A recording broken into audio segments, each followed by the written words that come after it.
Welcome to the second book in the series. This book is entitled Genesis, and it comes with a special report on giants. There were giants in the earth in those days, and also after that, when the sons of God came in unto the daughters of men, and they bare children to them. The same became mighty men, which were of old, men of renown. Genesis 6:4. Thanks to Enoch, we know what Moses was talking about when he said, the sons of God came in unto the daughters of men. He was referring to the watchers, the 200 earthbound angels that had intercourse with human women. We also know that the Nephilim were the half-breed children of the daughters of men, when the watchers came in unto them. To add insult to injury, these larger-than-life hybrids were fearfully referred to as mighty men, which were of old, and as men of renown. They were known throughout the land and were never challenged. These men of old were feared, especially when they began to cannibalize the populace. These Nephilim were extremely aggressive and were taking over the earth and slowly destroying God's world. God's motivation. The Lord saw how great the wickedness of the human race had become on earth, and that every inclination of thoughts of the human heart was only evil all the time. The Lord regretted that he had made human beings on the earth, and his heart was deeply troubled. The battle between God's perfect creation, that is the human DNA molecule, and the Watcher's mutated half-breed offspring, which is the Nephilim DNA molecule, was essentially a seed war. God would eliminate the Nephilim abomination and restore the perfect seed of creation. So the Lord said, I will wipe from the face of the earth the human race I have created, and with them the animals, the birds, and the creatures that move along the ground, for I regret that I have made them. But Noah found favor in the eyes of the Lord. Noah did not really understand why the flood came and why others had to perish, but he was intimately aware of his role in God's fresh start. His seed had been blessed, and his children, with their children, would repopulate the earth and ensure God's promised seed would provide the redeeming Messiah to the entire world. We suspect Joshua also did not fully understand God's command to eliminate the descendants of the Nephilim in Canaan, but he did his best to be obedient. We can see the bigger picture and understand without a doubt what God was doing. He was restarting his perfect creation. The Nephilim, as depicted in 1 Enoch 7:2, were great giants whose height was 300 cubits, with distinct physical characteristics that set them apart from the ordinary. Standing at a towering height of 300 cubits, or 450 feet, assuming that 1 cubit is 18 inches, according to Enoch, moderate scholarly views of interpretive estimates think that about 10 to 15 feet may be the shortest, while 30 to 45 feet may describe the tallest Nephilim. That is, most think that about a 450-foot estimate is an exaggeration, and that they could not have navigated successfully in Earth's gravity, while a 25-foot giant seems about right. These giants commanded attention and evoked a sense of awe due to their sheer size. Their monumental stature was a testament to their unique lineage, a fusion of angelic and human blood that manifested itself in their awe-inspiring forms. Their striking appearance extended beyond their towering height. They say that the Nephilim were adorned with bright red hair, a visual marker of their extraordinary nature. This vibrant hair color, rare among humans, was perhaps a reflection of their celestial heritage, a visual manifestation of the angelic influence that coursed through their veins. Their hair served as a distinct identifier, further setting them apart from the rest of humanity and marking them as the beings of exceptional origin.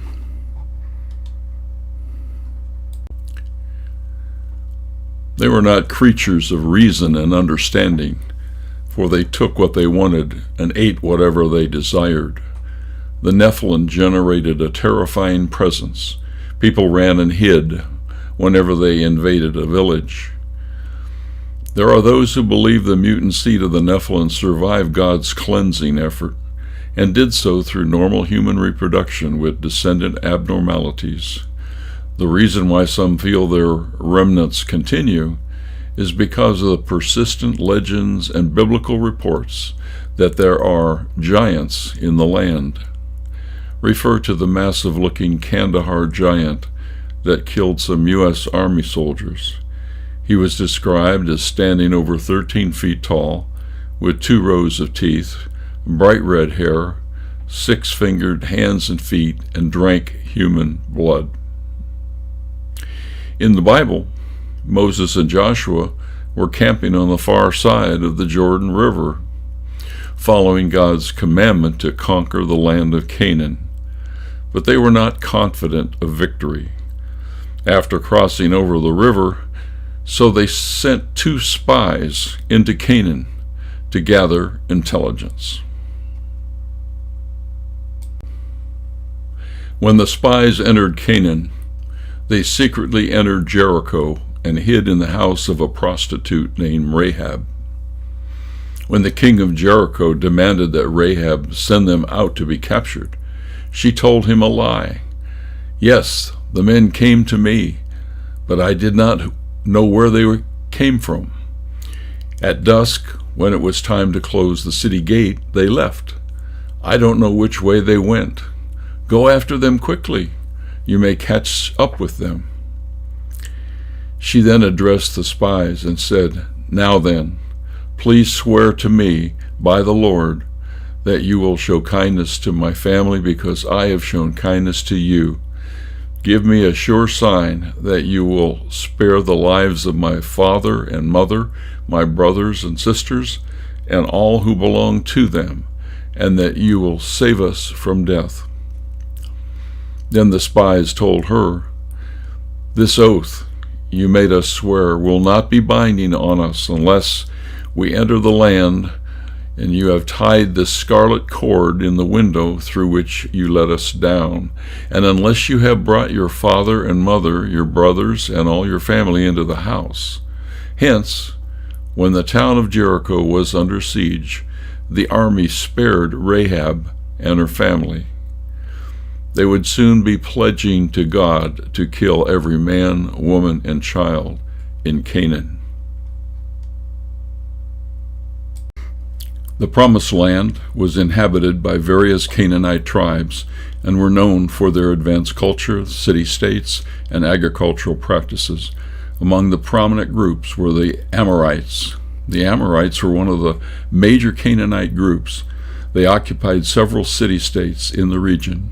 The Hittites. The Hittites were another significant Canaanite group known for their powerful empire in Anatolia, which is modern-day Turkey, which had a presence in parts of Canaan. The Jebusites. The Jebusites inhabited the city of Jebus, later known as Jerusalem, but they were one of the indigenous peoples encountered by the Israelites during their conquest. The Amalekites. The Amalekites were a nomadic group, and there were many other groups as well. More proof of the Nephilim was when we saw the Nephilim there. The descendants of ENOCH come from the Nephilim. We seem like grasshoppers in our own eyes, and we look the same to them. Joshua was afraid that he would not be able to defeat these armed tribes of Canaan with their huge giants. The first target was Jericho, where those walls came crumbling down. But when it came time to capturing the city of Ai, fear set in, because the city of Ai was stronger and more intimidating than Jericho. Joshua needed a sign from God. The Lord said to Joshua, "Do not be afraid. Do not be discouraged. Take the whole army with you and go up and attack Ai. For I have delivered into your hands the king of Ai, his people, his city, and his land. You shall do to Ai and its king as you did to Jericho and its king, except that you may carry off their plunder and livestock for yourselves. Set an ambush behind the city. The Lord demonstrated to Joshua that planning and cleverness always trumps violent attacks. The diversion drew all of the men of Ai, chasing a small number of fighters and emptying the city, allowing the main army to freely enter Ai and burn it to the ground, just like when the walls of Jericho crumbled from the constant blowing of the ram's horns. Joshua's armies of faithful gained a reputation of winning all their battles and sent great fear throughout the land of Canaan. Joshua and all the Israel let themselves be driven back before them, and they fled toward wilderness. All the men of Ai were called to pursue them, and they pursued Joshua, and were lured away from the city. Not a man remained in Ai or Bethel who did not go after Israel. They left the city open and went in pursuit of Israel. The Israelite conquest of Canaan, as described in the book of Joshua and other biblical texts, required the Israelite army to cross the river Jordan. But before Moses could commission Joshua and his army to cross over the river into Canaan, God commanded the Israelites to make a solemn pledge. The Israelites were to destroy all descendants of the Nephilim that occupy Canaan, every man, woman, child, and animal. God used a dramatic Hebrew term, herem, often translated as devote to destruction or completely destroy. So Joshua subdued the whole region, including the hill country, the Negev, the western foothills, and the mountain slopes, together with all their kings. He left no survivors. He had totally destroyed everyone who breathed, just as the Lord, the God of Israel, had commanded. Note, except for Rahab and her family. The armies of Israel attacked the tribes inhabiting the land of Canaan, and they triumphed in each battle, tribe after tribe, until there was enough conquered land to divide up among the 12 tribes. The Israelites now inhabited the promised land, and they established total tribal boundaries and divided the religious task among their tribal leaders, even eventually leading to one single leader of their nation. The first leader of Israel was King David, followed by his son, King Solomon, who was the richest and wisest man who ever lived. King Solomon generated 666 talents of gold per year through precious gifts from world leaders, and through excessive taxes he imposed upon his own people. He also gave the book of ENOCH to the Queen of Sheba, and she carried it back to her Ethiopian homeland, along with King Solomon's child, a child that would expand and adapt the scriptures of the Israelites to become the Ethiopian Orthodox Church. God's purpose behind this destruction was simple: to maintain his perfect creation, human DNA in its original form. We do have a takeaway from this text, which is to protect his original creation. Our DNA molecule is so special that many thousands had to die to preserve it. Some unofficial reports in the past 70 years suggest that our people are being sexually probed, and in some cases hybrids are being created. It would seem to be inappropriate to condone such activities in light of this Genesis story. Would you want to make it your sacred duty to protect God's perfect creation?